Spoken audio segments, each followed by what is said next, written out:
चला नमस्कार. Polity bye विशाल sir आपल्या या ऑनलाईन प्लॅटफॉर्मवरती मी विशाल लोंढे आपल्या सर्वांचं स्वागत करतो. स्वागत करण्याचं कारण असं की ही जी बॅच आहे ही खूप ऐतिहासिक बॅच आहे. PYQ explanation batch.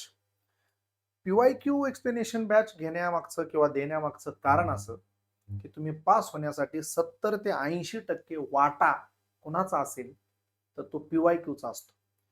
तुम्ही जो अभ्यास करता तो अभ्यास योग्य आहे का हे PYQ सुटल्याशिवाय कळत नाही. तुम्हाला जो अभ्यास करायचा आहे तो PYQ बघितल्याशिवाय कळत नाही. तुम्ही काय वाचायचंय हेही तुम्हाला PYQ शिवाय कळत नाही. काय वाचायचं यापेक्षा काय वाचायचं नाही हे तुम्हाला PYQ बघितल्याशिवाय कळत नाही. तुम्ही PYQ सोडवले तर तुम्हाला परीक्षेची दिशा कळेल. PYQ सोडवलं तर तुम्हाला आत्मविश्वास येईल. PYQ सोडवले तर परीक्षा कळेल, परीक्षा पद्धती कळेल, वाचायचं काय कळेल. ज्याच्याकडे क्लास करताय त्याने आपल्याला शिकवलंय का येडं बनवलंय हे सुद्धा PYQ मुळेच कळेल. त्यामुळे ओव्हरऑल PYQ हाच आपला कारभारी आहे आणि त्याचं एक्सप्लेनेशन असणं खूप महत्वाचं आहे. बऱ्यापैकी एक्सप्लेनेशन हे 2017 पासून अवेलेबल आहेत, 2013 पासून अवेलेबल आहेत. मी 11 पासून यासाठी घेतोय की 11 पासून तो ग्राफ कसा कसा बदलत गेला हे मला तुम्हाला सांगणं जास्त महत्वाचं वाटतं. 11 सालचे प्रश्न 25 सालाला यायला लागलेत हे सुद्धा तितकंच महत्वाचं आहे. चारही पर्यायांचं एक्सप्लेनेशन आपल्याला या PYQच्या बॅचमध्ये पाहायचंय. ही सगळी सिरीज PYQची मी रेकॉर्डेड देणार आहे. लाईव्ह शक्य नाही.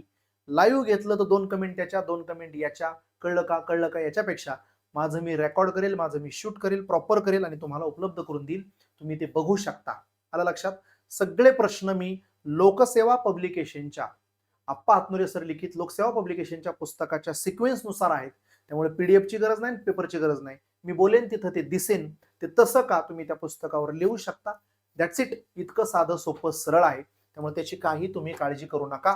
पहिला टॉपिक घेतलाय संविधान सभा आणि त्या संविधान सभा टॉपिकच्या 2011 पासूनच्या उलट्या क्रमाने यायचंय. पुस्तकाचा क्रम मागून चालू करायचा आहे. संविधान सभा टॉपिक पॉलिटीच्या इंडेक्समध्ये जे तुम्हाला 21,000चं पुस्तक आहे. 21,000चं म्हटलं मी.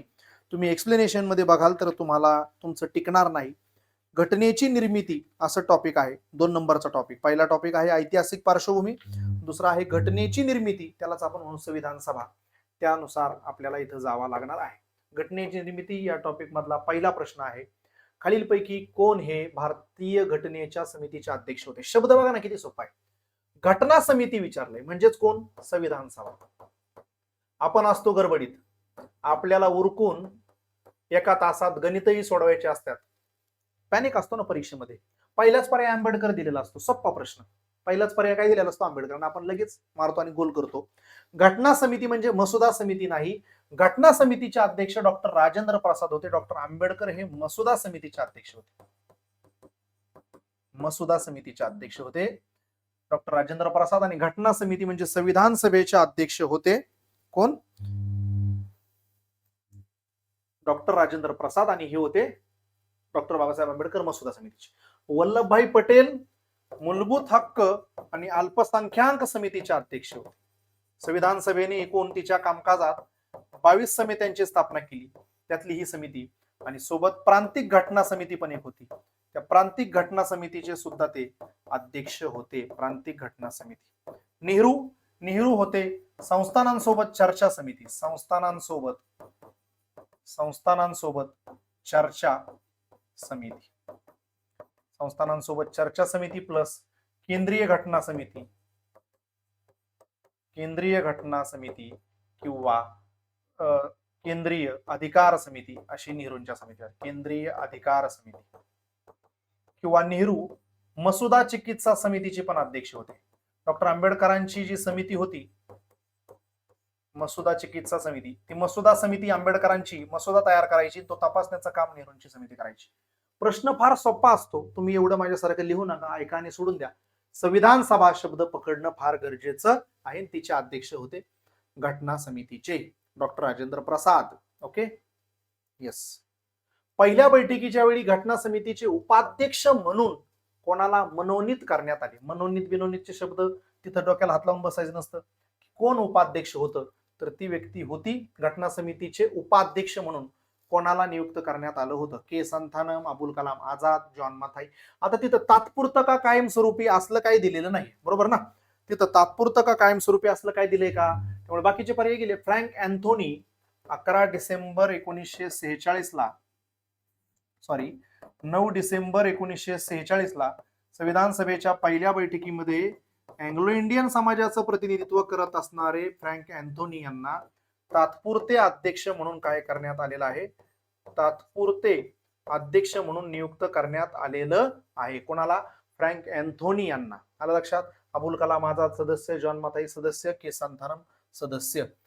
खऱ्या अर्थानं गोष्ट सांगायला गेलं तर जी संविधान सभा होती, संविधान सभा, त्या संविधान सभेला 2 उपाध्यक्ष होते. आता तसं बघायला गेलं तर पहिले तात्पुरते उपाध्यक्ष फ्रँक अँथोनी, फ्रँक अँथोनी. नंतर कायमचे 2 जण, कायमचे उपाध्यक्ष, परमनंटचे 2. कसं कसं? एच.सी. मुखर्जी, हरेंद्र कुमार मुखर्जी. एच.सी. मुखर्जी हे उपाध्यक्ष झाले 25 जानेवारी 1947 ला. एच.सी. मुखर्जी हे बंगाल, वेस्ट बेंगॉल प्रांतातून येत होते, परंतु बंगाल प्रांत पाकिस्तानात गेल्यामुळं सदस्यत्व रद्द झालं आणि म्हणून दुसरी व्यक्ती व्ही.टी. कृष्णम्माचारी, व्ही.टी. कृष्णम्माचारी काय झाले? व्ही.टी. कृष्णम्माचारी संविधान सभेचे काय झाले? उपाध्यक्ष झाले. त्यामुळे 2 उपाध्यक्ष. चुकतं कधी कधी. व्ही फॉर उपाध्यक्ष, व्ही फॉर व्हाईस चेअरमन. 2 उपाध्यक्ष होते, एच.सी. मुखर्जी आणि व्ही.टी. कृष्णम्माचारी. फ्रँक अँथोनी तात्पुरते होते. क्लिअर? या दोन्ही गोष्टी लक्षात ठेवा. 16 जुलै 1947 ला यांना उपाध्यक्ष करण्यात आलं होतं, जे जयपूर संस्थानाचे प्रतिनिधी होते. जयपूर संस्थानाचे काय होते? जयपूर संस्थानाचे प्रतिनिधी होते. जयपूर संस्थानाचे ते काय होते? प्रतिनिधी होते. ही बाब इथं आपण लक्षात घेतली पाहिजे. क्लिअर? प्रश्नाचं उत्तर 4. पुढे जायचंय. भारताच्या घटना समितीचे पहिले अधिवेशन केव्हा झाले? पहिले अधिवेशन. आता खऱ्या अर्थानं बघायला गेलं तर पहिला अधिवेशनाचा कालखंड होता 9 डिसेंबर 1946 ते 23 डिसेंबर 1946. हा पहिला अधिवेशन. पण इथं अधिवेशनाचं ड्युरेशन नाही दिलं, त्यामुळे पहिली तारीखच आपल्याला लिहावी लागेल. 9 डिसेंबर 1946 या दिवशी वार होता, सोमवार. वार सोमवार. सकाळी 11 वाजता, सकाळी 11 वाजता दिल्लीच्या कॉन्स्टिट्यूशन हॉलमध्ये, दिल्लीच्या कॉन्स्टिट्यूशन हॉलमध्ये आताची संसद, जुनी, नवीन नाही जुनी, बैठक भरली होती आणि ती होती 9 डिसेंबर 1946. संविधान सभेची एकूण 11 अधिवेशनं झाली. 11 अधिवेशनामध्ये पहिल्या अधिवेशनाचा कालावधी ध्यानात ठेवा आणि शेवटच्या 11व्या अधिवेशनाचा कालावधी ध्यानात ठेवा. तो आहे 14 नोव्हेंबर 1949 ते 26 नोव्हेंबर 1949. 11 अधिवेशनं जरी झाली असली तरी संविधान सभा ही शेवटची भेटली. शेवटची कधी भेटली? तर संविधान सभा ही शेवटची भेटली 24 जानेवारी 1950 ला. काही ठिकाणी याला 12वे अधिवेशन म्हणतात, जिथं संविधान सभा शेवटची भेटली. 26 नोव्हेंबरला संविधान स्वीकारलं, पण ती शेवटची भेट नाही. त्याच्यानंतर अजून एकदा संविधान सभा भेटलेली आहे. क्लिअर का? प्रश्नाचं उत्तर मिळालेलं आहे 2 नंबर. पुढे, भारतीय राज्यघटना केव्हा स्वीकारण्यात आली? लगेच पुढे 26 नोव्हेंबर 1949 ला संविधान स्वीकारण्यात आलं. यालाच संविधान दिवस म्हणून साजरा केला जातो. मोदी गव्हर्नमेंट 2014 ला आलं, तिथून पुढे 2015 पासून त्यांनी स्वीकार केला. 26 जानेवारी 1949 ला फार काही झालेलं नाही. 26 डिसेंबरचा काही विषय नाही. 26 जानेवारी 1950 ला संविधानाची अंमलबजावणी स्वीकारण्यात आलं. विचारले, ही स्वीकृती आहे आणि ही अंमलबजावणी आहे. 2 तारखा फार महत्वाच्या आहेत. अंमलबजावणी लक्षात. यस. तरी सुद्धा यामध्ये सुद्धा 2 गोष्टी आपण समजून घेतल्या पाहिजेत. काय समजून घेतल्या पाहिजेत? संविधानाच्या कलम 394 नुसार, संविधानाच्या कलम 394 नुसार काही बाबी तात्काळ लागू झाल्या होत्या. हा पण प्रश्न येऊन गेला, पुढे सापडेलच. काही बाबी तात्काळ लागू झाल्या होत्या. किती तारखेला? 26 नोव्हेंबर 1949 ला. आणि मग उर्वरित संविधान हे नंतर लागू झालं होतं. उर्वरित संविधान हे लागू झालं होतं 26 जानेवारी 1950 ला. क्लिअर का? ह्या दोन्ही बाबी आपण इथं लक्षात ठेवायच्या आहेत. चला पुढे जाऊया. भारतीय राज्यघटना केव्हा स्वीकारण्यात आली? परत रिपीट क्वेश्चन. कधी स्वीकारण्यात आली? नोव्हेंबर 26, 1949. एक्सप्लेनेशन आत्ताच बघितलंय, फार चर्चा करण्याची मला आवश्यकता वाटत नाही. भारताचे संविधान तयार करण्यासाठी जी संविधान सभा तयार करण्यात आली होती ती कशी? राष्ट्रीय काँग्रेसने तयार केली का? नाही. हंगामी सरकारने का? म्हणजे हंगामी सरकार म्हणजे अंतरिम सरकार, अंतरिम सरकारने केली नाही. 1947च्या कायद्याने का नाही? तर ते कॅबिनेट मिशनच्या घोषणेने 1946 साली तुमच्या माझ्या देशाची संविधान सभा काय झाली होती? अस्तित्वात आली होती. सगळ्यात महत्वाची गोष्ट, 1946 साली कॅबिनेट मिशन आलं भारतात. कॅबिनेट मिशन भारतात आलं. याच कॅबिनेट मिशनला त्रिमंत्री योजना असं म्हणतात.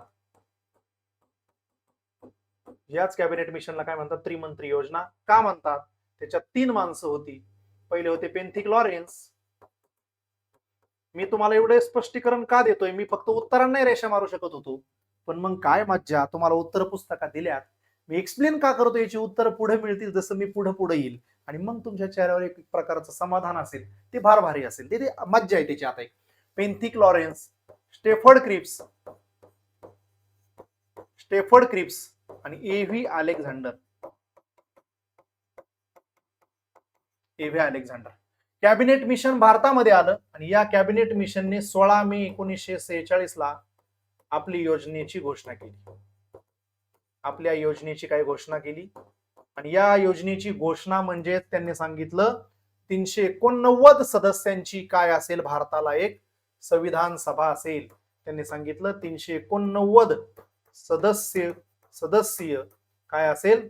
संविधान सभा असेल. आणि मग या कॅबिनेट मिशनच्या रिकमेंडेशनने तुमच्या माझ्या देशात संविधान सभा खऱ्या अर्थानं स्थापन झाली. कॅबिनेट मिशनने संविधान सभेसोबत अंतरिम सरकार स्थापन करा ते सुद्धा सांगितलं होतं, आणि म्हणून अंतरिम सरकार नेहरूंच्या नेतृत्वामध्ये तयार करण्यात आलं होतं. लक्षात, अंतरिम सरकार पण कॅबिनेट मिशनने सुचवलं, संविधान सभा पण 389 सदस्यांची सुचवली. त्यालाच म्हणायचं कॅबिनेट मिशन. 389 सदस्य सांगितलं, आणि याच कॅबिनेट मिशनने सांगितलं 10 लाखामागे एक प्रतिनिधी, 10 लाखामागे एक प्रतिनिधी संविधान सभेवरती घ्या. 10 लाखामागे एक प्रतिनिधी संविधान सभेवरती घ्या. सगळ्यात महत्वाची गोष्ट तुम्हाला सांगू, मुस्लिम लीग जी होती, मुस्लिम लीग, त्यांची पाकिस्तानची मागणी होती ना, की मुस्लिम लीग 2 संविधान सभा मागत होती कॅबिनेट मिशनला, एक पाकिस्तानसाठी आणि एक भारतासाठी. पण मुस्लिम लीगच्या या 2 रिकमेंडेशन ज्या होत्या, त्या दोन्ही रिकमेंडेशन कॅबिनेट मिशनने फेटाळल्या. चाल, 2 मिळणार नाही, 1 मिळेल, राहायचं तर राहा, नाही तर जायचं तर जा. आणि मग हे कॅबिनेट मिशनच्या आधारावरती निवडणुका झाल्या, आणि निवडणुका होऊन संविधान सभा अस्तित्वात आली. मग पुढे संविधान बनवण्याचं काम चाललं. हे सगळं कधी घडलंय?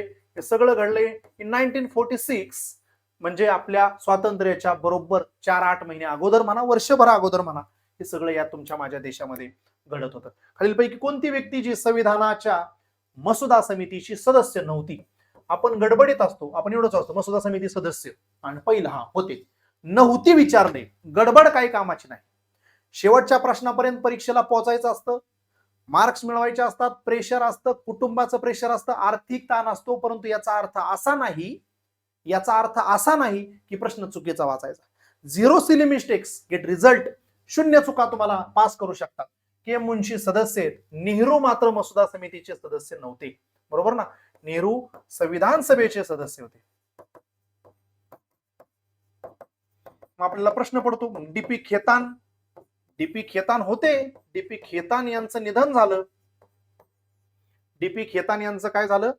निधन झालेलं आहे, आणि म्हणून त्यांच्या जागी आलेले आहे टीटी कृष्णम्माचारी. डीपी खेतान यांचं काय झालं? निधन झालं, आणि डीपी खेतान यांचं निधन झाल्यानंतर त्यांच्या जागेवर टीटी कृष्णम्माचारी आले आहेत. मी मगाशी ज्यांचा नाम उल्लेख केला ते व्हीटी कृष्णम्माचारी, ते संविधान सभेचे उपाध्यक्ष होते. आलं लक्षात? आणि इथं कोण आलंय? टीटी कृष्णम्माचारी आलेले आहेत. त्यामुळे एन गोपालस्वामी अय्यंगार सदस्य आहेत, की मुन्शी आहेत, नेहरू नाहीत.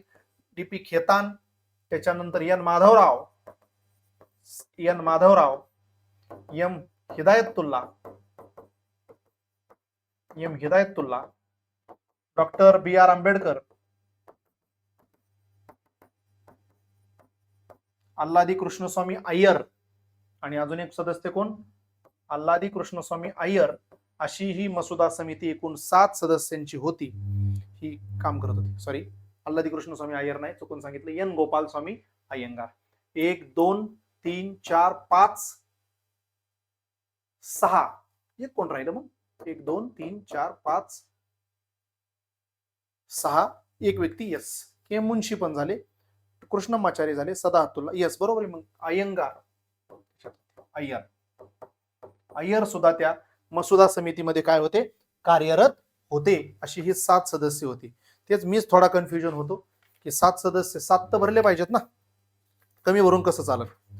यस, त्यामुळं अशी ही मसुदा समिती काय बनवण्याचं काम करत होती, संविधानाचा मसुदा बनवण्याचं काम करत होती. अल्लादी कृष्ण स्वामी अय्यर. 7 सदस्य. मसुदा समितीबद्दल थोडक्यात सांगतो तुम्हाला. 29 डिसेंबर 1946 ला मसुदा समितीची स्थापना झाली. सदस्य तर मी तुम्हाला सांगितलेच. मसुदा समितीची काय झाली, स्थापना झाली. आणि काम काय होतं, कार्य होतं मसुद्याची निर्मिती करणे. कार्य काय होतं, मसुदा निर्मिती करणे, हे या समितीचं कार्य होतं. बरोबर ना. या समितीनं 6 महिन्याच्या आतच मसुदा बनवला होता. 6 महिन्याच्या आत बनवला आणि तो तपासायला द्यायचे एस.एन. मुखर्जी यांच्याकडे. जशी नेहरूंची समिती होती तपासायला, मागं बोललो तसं एस.एन. मुखर्जी होते, म्हणून एस.एन. मुखर्जी यांना प्रमुख मसुदाकार म्हणतात. प्रमुख मसुदाकार, चीफ ड्राफ्टमॅन म्हणून एस.एन. मुखर्जी यांना ओळखलं जातं. अशी ही मसुदा समिती तितकीच महत्वाची. मसुदा समितीला काही ठिकाणी प्रारूप समिती असं सुद्धा म्हणलं जातं. प्रारूप समिती. खालीलपैकी कोणती जोडी चुकीची आहे? संविधानाचा मसुदा बी.आर. बरोबर, संविधान सभेचे अध्यक्ष राजेंद्र प्रसाद, संविधान सभे सदस्य महात्मा गांधी. महात्मा गांधी असोत किंवा सोबतच बॅरिस्टर जिना असो, महात्मा गांधी, बॅरिस्टर जिना, दोन्हीही लोक संविधान सभेची अजिबात सदस्य नव्हते. गांधी संविधान सभेचे सदस्य नव्हते, पण गांधींनी संविधान सभेमध्ये आपल्या विचारांची, गांधी विचारांची काही लोक त्या ठिकाणी पाठवलेली होती. ही गोष्ट आपण लक्षात घेतली पाहिजे. जयप्रकाश नारायण हे सुद्धा संविधान सभेचे सदस्य नव्हते. जयप्रकाश नारायण, तेज बहादूर सप्रू हे सुद्धा नव्हते. लक्षात, महात्मा गांधी नव्हते. उद्दिष्टांचा ठराव नेहरूंनी मांडला, त्यामुळे संविधान सभेचे सदस्य महात्मा गांधी नव्हते. आणखी एक महत्वाचा व्यक्ती सर बी.एन. राव, आणखी एक महत्वाचा व्यक्ती सर बी.एन. राव, बेनेगल राव, संविधान सभेचे कायदेविषयक सल्लागार.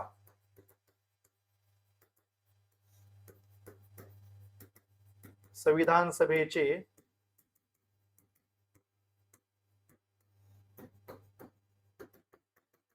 सभेचे कायदेविषयक सल्लागार हे सुद्धा सदस्य नव्हते.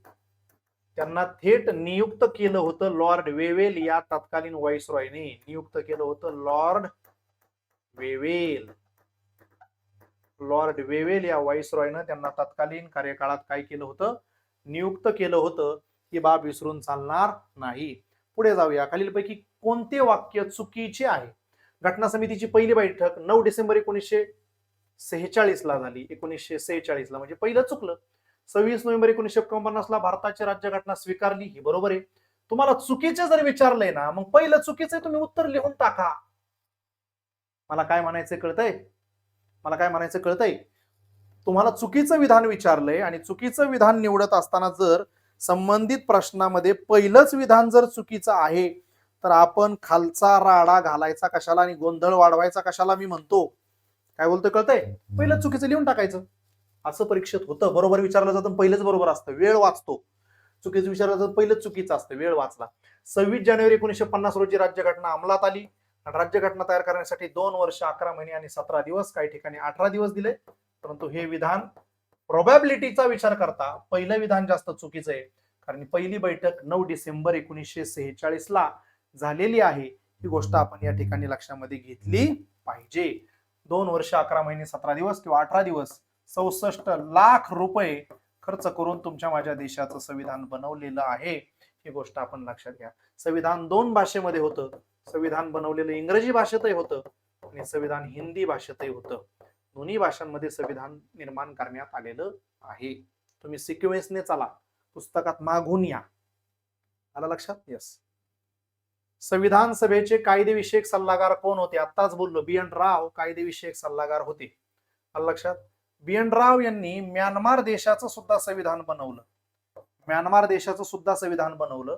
आणि आंबेडकरांच्या अगोदर, काय बोलतोय, आंबेडकरांच्या अगोदर या देशाच्या संविधानाचा मसुदा कोणी बनवला असेल तर तो BN राव यांनी बनवला. प्रथम मसुदा. आणि तो प्रथम मसुदा प्रकाशित पण झाला होता बरं.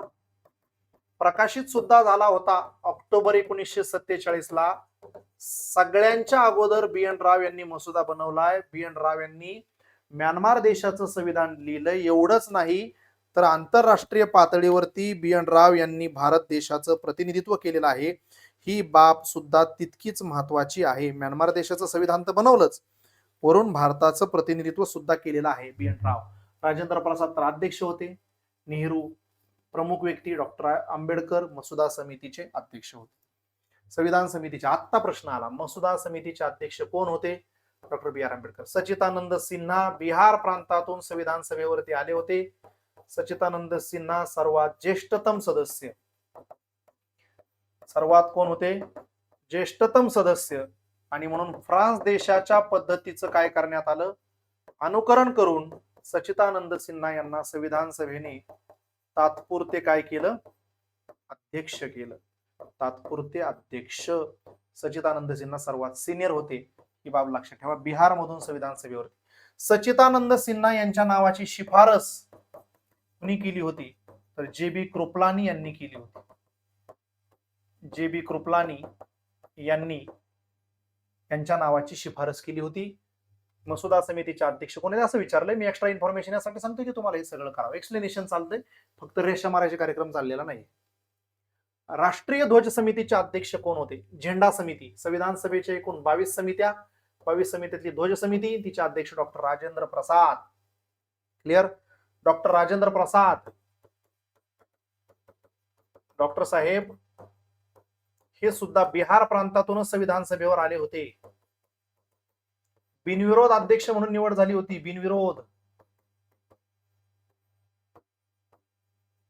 बिनविरोध अध्यक्ष म्हणून निवड झाली होती. डॉक्टर राजेंद्र प्रसाद 4 समित्यांचे अध्यक्ष होते. सगळ्यात पहिली समिती नियम समिती. संविधान सभेच्या 22 समित्यांमधल्या 4 समित्यांचे अध्यक्ष ते नियम समिती. दुसरी झेंडा समिती, तिलाच आपण म्हणतो ध्वज समिती. नियम समिती किंवा तिलाच आपण म्हणतो ध्वज समिती. नंतर होती वित्त व स्टाफ समिती. वित्त व स्टाफ समिती. तिसरी, चौथी सुकाणू समिती, स्टिअरिंग कमिटी. अशा एकूण 4 समित्यांचे ते अध्यक्ष होते. आलं लक्षात? हेच डॉक्टर राजेंद्र प्रसाद पुढे जाऊन भारताचे हंगामी राष्ट्रपती झाले. हंगामी राष्ट्रपती झाले. आणि पुढे जाऊन 1952 ते 1962 या कार्यकाळात देशाचे 2 वेळा राष्ट्रपती सुद्धा झाले. सलग 2 वेळा राष्ट्रपती होण्याचा मान त्यांना मिळाला. डॉक्टर राजेंद्र प्रसाद 4 कमिट्यांचे अध्यक्ष होते. क्लिअर? यस. इथं विचारले कोण होतं? एकच माणूस होता. JB कृपलानी मूलभूत हक्क उपसमितीचे अध्यक्ष होते. मूलभूत हक्क उपसमिती, मूलभूत हक्क उपसमितीचे अध्यक्ष होते. कोण? JB कृपलानी. सरदार पटेल होते ना मूलभूत हक्क आणि अल्पसंख्याक समिती, तिच्यात 2 गट पडतात. ही मुख्य समिती मूलभूत हक्क व अल्पसंख्याक समिती, त्याच्यात मूलभूत हक्क ही उपसमिती. अल्पसंख्याक उपला होते HC मुखर्जी, हरेंद्र कुमार मुखर्जी, जे संविधान सभेचे उपाध्यक्ष होते. ओके, पुढे येईलच कुठेतरी. सगळं येतंय, सगळं झालं विचारून कटाळलेत. आता कोणत्या अल्पसंख्याक समाजाला घटना परिषदेत विशेष प्रतिनिधित्व देण्यात आलं? शिखांना विशेष प्रतिनिधित्व देण्यात आलं. सगळ्यात महत्वाची बाब लक्षात ठेवा, कॅबिनेट मिशन. ज्या कॅबिनेट मिशनच्या शिफारशीनं संविधान सभा अस्तित्वात आली, त्या कॅबिनेट मिशनने 3 प्रमुख गट केले. 3 प्रमुख गटात संविधान सभेचं वर्गीकरण करून दिलं. पहिला गट सांगितला सर्वसाधारण, दुसरा गट त्यांनी सांगितला मुस्लिम, आणि तिसरा गट त्यांनी सांगितला शीख. 292 जागा ज्या प्रांतांना मिळालेल्या होत्या त्याचं वर्गीकरण त्यांनी केलं. 11 प्रांत होते. सर मुस्लिमांना जागा दिल्या होत्या त्यांनी 78, शिखांना जागा दिल्या होत्या त्यांनी 4 आणि सर्वसाधारणना जागा दिल्या होत्या त्यांनी 210. अशा माझ्या माहितीप्रमाणे 3 गटात वर्गीकरण केलं. जागा फक्त एकदा पुस्तकामध्ये माझ्या बघतो. जागांचं वर्गीकरण चुकायला नको. चुकलेला चांगलं दिसत नाही. यस, चुकणार नाही, बरोबर आहे. त्याच्यामुळं अनुसूचित जाती, जमाती, ख्रिश्चन, आदिवासी, हिंदू सगळं धरले, अँग्लो इंडियन वगैरे, यांच्यात शिखांना विशेष प्रतिनिधित्व होतं. विशेष प्राधान्य किंवा विशेष प्रतिनिधित्व. शिखांना काय होतं? विशेष प्रतिनिधित्व देण्यात आलं होतं. ते आपण नव्हतं दिलं, कॅबिनेट मिशननेच दिलं होतं. 4 जागांचं. खालीलपैकी कोण संविधान सभेच्या सदस्या होत्या? संविधान सभेच्या सगळ्या सदस्यांमध्ये 15च महिला सदस्या होत्या विचारले. विजयालक्ष्मी पंडित होत्या, सुचेता कृपलानी होत्या, सरोजिनी नायडू होत्या. सुब्बा लक्ष्मी नव्हत्या. अकड, बरोबर का? सुब्बा लक्ष्मी या सगळ्या गटामध्ये नव्हत्या आणि म्हणून या प्रश्नाचं उत्तर आहे 2 नंबर अकड. बरोबर. संविधान सभेवरती एकूण 15 महिला सदस्य होत्या. किती महिला सदस्य होत्या? 389 पैकी 15 महिला सदस्या. त्या 15 महिला सदस्यांमध्ये 9 महिला पहिल्या बैठकीला हजर होत्या. पहिल्या बैठकीला हजर म्हणजे कधी? 9 डिसेंबर 1946 ला पहिल्या बैठकीला त्या काय होत्या? हजर होत्या. त्यात बॉम्बे प्रांतातून होत्या हंसा मेहता. लक्षात ठेवा, बॉम्बे प्रांतातून हंसा मेहता. मद्रास प्रांतात, त्याच्यात जी नाही ती नावं देतो ना, मद्रास प्रांतातून होत्या दुर्गाबाई देशमुख. दुर्गाबाई देशमुख आडनावामुळे बॉम्बे वाटतं, पण तसं नसतं ते. संयुक्त आणि बेरार प्रांतातून होत्या. संयुक्त आणि बेरार प्रांतातून होत्या अमृता कौर, राजकुमारी अमृता कौर. राजकुमारी अमृता कौर, लक्षात. येस. सरोजिनी नायडू होत्या बिहार प्रांतातून. बिहार. सुचेता कृपलानी होत्या संयुक्त प्रांतातून. त्या बिहार प्रांतातून होत्या. या संयुक्त प्रांतातून होत्या. कोण? सुचेता कृपलानी संयुक्त प्रांत. आणि विजयालक्ष्मी पंडित त्या सुद्धा संयुक्त प्रांत. या दोघी पण संयुक्त प्रांतातूनच होत्या. दोघी पण काय होत्या? संयुक्त प्रांतातून. बरेच 15 महिला सदस्य होत्या. 15ची 15 नावं तुम्हाला ऑलरेडीच माहिती आहेत, पुस्तकामध्ये पण उपलब्ध आहेत, पण मी त्यातली त्यात तुम्हाला आणखीन रिकॉल करण्याची भूमिका पार पाडत आहे. ओडिसा प्रांतातून होत्या मालती चौधरी. ओडिशा. ते काय अवेलेबल आहे तुम्हाला? हे कुठे? आपल्या पुस्तकात आहे, हे सगळीकडेच आहे. माझं सांगणं काम आहे की गोंधळ बॉम्बे प्रांतातून कोण होतं? घाई गडबडीत हाणतो ना दुर्गाबाई देशमुख, तर घाई गडबड मग विकेट जाते मग. ओके. बॉम्बे प्रांतातून हंसा मेहता, दुर्गाबाई देशमुख. पृथक्करणीयतेचा सिद्धांत निर्धारित करतो की एखादा संपूर्ण कायदा अथवा त्याचा काही भाग संविधानाच्या विरुद्ध आहे. आणि विकसनशील निर्वाचनाचा सिद्धांत हा संविधानाचे निर्वचन करताना सतत परिवर्तनशील सामाजिक विधिविषयक संदर्भ ध्यानात ठेवतो. प्रश्न वाचूनच माणसाला चक्कर येते. काय उत्तर लिहायचं हा भाग तर नंतर. पृथक्करणीयतेचा सिद्धांत म्हणजे न्यायालयीन पुनर्विलोकन. परीक्षेला जर सगळंच नवीन वाटतंय तर प्रश्न स्किप करणं सोपं असतं, पण काहींना हाणायचं असतं. काय आणू म्हणून काहीतरी हाणत्यात. पण मी तर कधी अशी रिस्क घ्यायचो नाही. काही लोकांना 100 अटेम्प्ट करायचा असतो, मग त्याचे वेगवेगळे लॉजिक्स असतात की काय फेकायचं याला बी अक्कल असते. काहींचं असतं की जेवढे अवघड प्रश्न विचारला जातो त्यावेळी शक्यतो स्टेटमेंट रॉंग देत नाहीत, बरोबर देतात, म्हणून ते 3 उत्तर लिहितात. काहींचं म्हणणं असतं की नाही 1 लिहावं, काहींचं म्हणणं असतं 4. तो ज्याचा त्याचा 6 सेन्सचा भाग आहे आणि हे कुणीही शिकू शकत नाही. PYQ सोडून, सराव करून, वाचन करून, ऑब्झर्वेशन करून म्हणूयात, हे लॉजिक डेव्हलप होतं. आणि हे खरं आहे, हे खोटं नाही, हे लॉजिक डेव्हलप होतं. परंतु ते दुसऱ्याला नाही सांगू शकत की हे फेक. तसं नाही घडलं तर ते त्याला रिमटिन न धरून. त्याच्यामुळे ह्या प्रश्नाचं उत्तर 3 आहे. अ आणि ब दोन्ही विधाने बरोबर आहेत. पहिला सिद्धांत माहिती आहे आणि विकसनशील निर्वाचनाचा सिद्धांत मला बी माहित नाही, माझ्या अभ्यासात तो नाही आणि मी त्याच्यावर रिसर्च करण्याच्या भानगडीतही पडलेलो नाही. मी तेव्हा ही परीक्षा द्यायलाही नव्हतो, तेव्हा तर मी 13वीलाच होतो.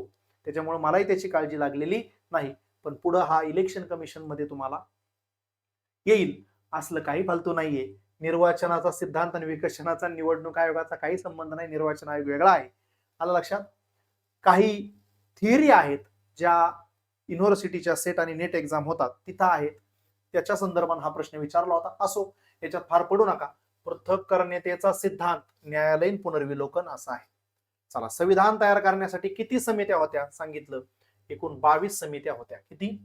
22 समित्या होत्या. यस. आणि त्या 22 समित्यामध्ये सर्वप्रथम कोणती समिती स्थापन झाली होती? सर्वप्रथम स्थापना झालेली समिती होती नियम समिती. सर्वप्रथम स्थापन झालेली समिती कोणती होती? नियम समिती. नियम समितीची स्थापना झाली होती 11 डिसेंबर 1946 ला, ज्या दिवशी राजेंद्र प्रसाद काय झाले होते? अध्यक्ष झाले होते. त्यामुळे ही सगळ्यात पॉवरफुल समिती होती, हे इथं लक्षात घ्यायचं आहे. आलं लक्षात? लय समित्या होत्या, त्यातली ही जास्त पॉवरफुल होती. क्लिअर? चला पुढे जाऊया. पुढचा प्रश्न तुमच्या स्क्रीनवर.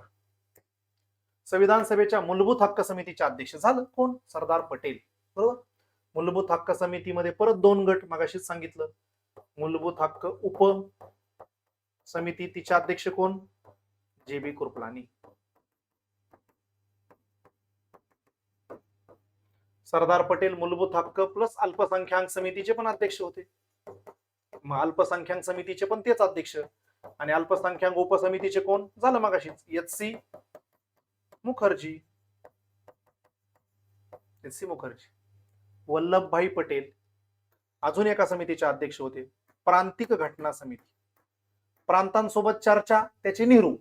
जरीही राज्य गोळा करण्यासाठी, प्रांत एक करण्यासाठी नेहरूंनी प्रयत्न केलेले असले तरी पण समितीचे पटेलांनी प्रयत्न केलेले असले तरी नेहरू अध्यक्ष होते. आणि प्रांतिक घटना, प्रांतिक संविधान समिती, प्रांतांचे काय अधिकार द्यायचे ती समिती होती, तिचे अध्यक्ष सरदार पटेल होते. लक्षात? येस. वैशिष्ट्ये विचारलेली आहेत. एकेरी नागरिकत्व, मूलभूत हक्क, उर्वरित अधिकार, शेषाधिकार. उर्वरित अधिकार म्हणजे शेषाधिकार, रेसिडरी पॉवर. शेषाधिकाराची तरतूद भारतीय संविधानाच्या कलम 248 मध्ये दिलेली आहे. आणि शेषाधिकार केंद्राकडे आहेत, ही कॅनडा देशाची संकल्पना. एकेरी नागरिकत्व ही ब्रिटन देशाची संकल्पना. मूलभूत हक्क अमेरिकेचे, स्वातंत्र्य, समता, बंधुता ही फ्रान्स देशाची संकल्पना. न्याय हा रशिया देशाकडून स्वीकारला भारताने, तर स्वातंत्र्य, समता आणि बंधुता हा फ्रान्स देशाकडून स्वीकारलेला आहे. तुम्हाला जे येतं त्याच्यावर जोडी लावावी. एकेरी नागरिकत्व ब्रिटन पहिलं आणि चौथं, मूलभूत हक्क अमेरिका, बच 4, उत्तर लिहून टाकावं, फार डोकं लावू नये. आपल्याला जे येतंय ते. उर्वरित अधिकार काय असन बरं? तुला जे येतंय ते घे ना. तुझ्या टप्प्यात मूलभूत हक्क येतो, तू उर्वरित अधिकार होऊन उर्वरित वेळ कशाला वाया घालवतोस परीक्षेमध्ये? बरोबर ना? आपल्या बॅटी खाली बॉल आलाय तर 6 आणायचा, बॅट वर करून नाही जमत. फुलटॉस बॉल टाकला बॅट वर करीतो असं म्हणलं तर IPL मध्ये लिलावात ना ह्यालाच लिलावात काढावं लागेल. तसं मूलभूत हक्क म्हणलं की आपल्या टप्प्यात घ्यायचा. त्यामुळे आपण बळच डोके लावायचे. काही लोकांना ना अवघडात घुसायची काही सवय असते, माहित नाही. गाडी चालवताना एखादा माणूस ड्रायव्हर असतो, 2 गाड्याच्या मध्ये गाडी घालतो, अरे जीव कशाला धोक्यात घालतो? सपाटीने चालव ना. तसं सोप्यात चाला, सोप्यात. निम्मे काम तर सोप्यानेच होते. लक्षात? वाकड्यात काय होत नसते. भारतातील संसदीय शासन पद्धती संदर्भात खालीलपैकी कोणते विधान बरोबर आहे? पार्लमेंटरी गव्हर्नमेंट सिस्टीमवरती प्रश्न विचारलेले. राष्ट्रपती संसदेचा अविभाज्य भाग आहे. यस आहे, अविभाज्य भाग आहे. पंतप्रधानाने त्यांच्या सल्ल्याने, तो म्हणजे कोण? राष्ट्रपती. पंतप्रधान आणि त्यांच्या सल्ल्याने इतर मंत्र्यांची नियुक्ती करतो. बरोबर आहे. राष्ट्रपतींची मर्जी असेपर्यंत मंत्री पदावर असतात. बरोबर. मंत्रिमंडळ राष्ट्रपतींना जबाबदार असतं. मंत्रिमंडळ हे लोकसभेला जबाबदार असतं. लोकसभेला. जोपर्यंत लोकसभेत बहुमत आहे तोपर्यंत मंत्रिमंडळही आहे आणि तोपर्यंत सरकार आहे. मग कोणतं बरोबर आहे? तर अ, ब, क बरोबर आहे. या प्रश्नाचं उत्तर 1 असं आहे. या प्रश्नाचं उत्तर काय आहे? 1 असं या प्रश्नाचं उत्तर आहे. आता हा जो प्रश्न आहे हा थोडासा वेगळ्या अँगलनं इथं आपल्याला विचारलेला आहे. कसा वेगळ्या अँगलनं? संसदेच्या बाजूने प्रश्न विचारलेला आहे. संसद याची व्याख्या, आता संसद टॉपिकचे PYQ बघताना होईलच. संसद याची व्याख्या संविधानाच्या कलम 79 मध्ये आपल्याला दिलेली पाहायला मिळते. संसदेची व्याख्या कलम 79 मध्ये सांगितलेली आहे की लोकसभा प्लस राज्यसभा यांची मिळून संसद बनते, प्लस राष्ट्रपती हा सुद्धा संसदेचा काय आहे? अविभाज्य भाग आहे. राष्ट्रपती हे जरीही संसदेचे सदस्य नसले तरी सुद्धा संसदेचे अधिवेशन बोलावणे, अधिवेशन समाप्त करणे, दोन्ही सभागृहांची संयुक्त बैठक बोलावणे, अर्थसंकल्प मांडणे, दोन्ही सभागृहांनी मंजूर केलेल्या विधेयकाला मान्यता देणे ही कामं त्यांना करावी लागतात. पंतप्रधान आणि त्यांच्या सल्ल्याने नियुक्ती राष्ट्रपती करत असतात. पंतप्रधानांची नेमणूक कोण करतं? राष्ट्रपती करतात. आणि मंत्र्यांची नेमणूक पण कोण करतं? राष्ट्रपतीच करतात. फक्त पंतप्रधान ज्यांच्या नावाची शिफारस करतात त्यांनाच ते मंत्री करतात. सगळ्यात महत्वाची गोष्ट, मंत्री वैयक्तिकपणे इंडिव्हिज्युअली मंत्री वैयक्तिकपणे राष्ट्रपतींना जबाबदार आहेत, म्हणजे राष्ट्रपतींच्या मर्जीने पद धारण करतात. तर संपूर्ण मंत्रिमंडळ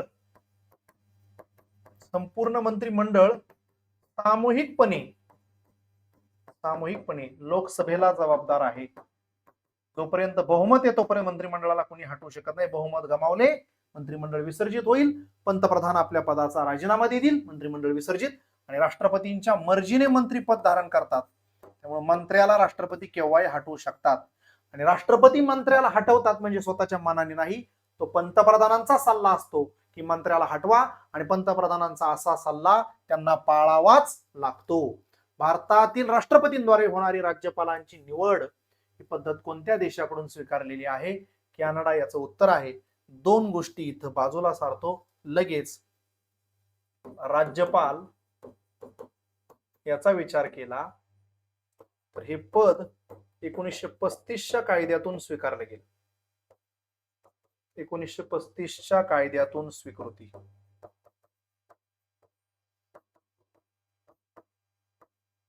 1935च्या कायद्यातून स्वीकृती झाली.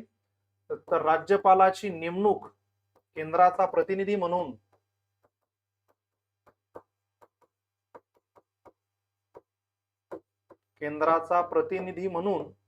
नेमणूक करणं ही संकल्पना कॅनडा देशाकडून स्वीकारलेली आहे. बस या दोन गोष्टी या कायद्याच्या लक्षात ठेवा.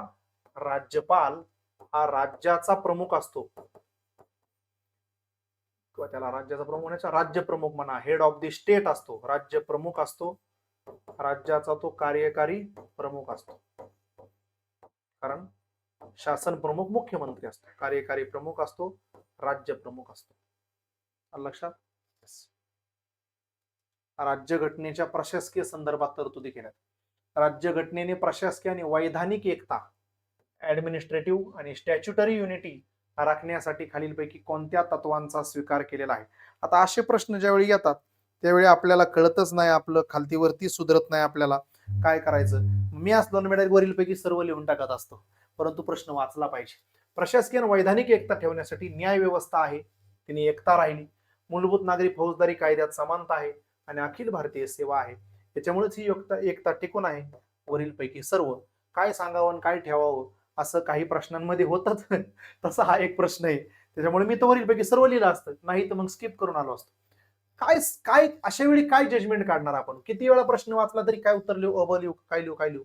अशा वेळी मी नाही तुम्ही असले तरी वरीलपैकी सर्वच लिहिता. प्रश्नाचा अर्थ असा आहे की भारतातली जी प्रशासकीय यंत्रणा काम करते त्याच्यात ऑल इंडिया सर्व्हिस म्हणून ती एकता टिकून आहे ना. IAS IPS अधिकारी सेंट्रलचे पण स्टेटमध्ये काम करतायत. नागरी आणि फौजदारी, दिवाणी आणि फौजदारी कायदे सारखे आहेत राज्याचे केंद्राचे, आणि न्याय व्यवस्था एकरी आहे. सुप्रीम कोर्ट जरी केंद्रीय पातळीवर असलं तरी सुप्रीम कोर्टाला राज्यामध्ये पण अधिकार आहेत, आणि म्हणूनच ही एकता टिकून आहे. या अनुषंगाने त्या प्रश्नाचं उत्तर 4 दिलेलं आहे. तुम्ही हे लोकसेवा पब्लिकेशन प्रमाणे जावा बरं, उलट परत कळायचं नाही काय चाललंय हे. बघा आता, संघ राज्य अधिकार वित्त व स्टाफ राजेंद्र प्रसाद झालं. अल्पसंख्याक उप HC मुखर्जी. मूलभूत उप JB कृपलानी. संघ राज्य अधिकार नेहरू. संपला विषय.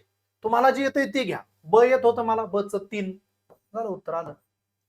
ओच काय असेल वाढीव डोकं नाही लावायचं, आपल्याला येतंय तिथून खुशकीच्या मार्गाने पुढे जायचंय. आलं लक्षात. अशा पद्धतीने हा सगळा पॅटर्न कव्हर करायचा आहे. 40-45 मिनिटाची लेक्चर घेऊन आपल्याला सगळा पार्ट कव्हर करायचा. जिथं 100 प्रश्न, तिथं 2-3 व्हिडिओ होतील.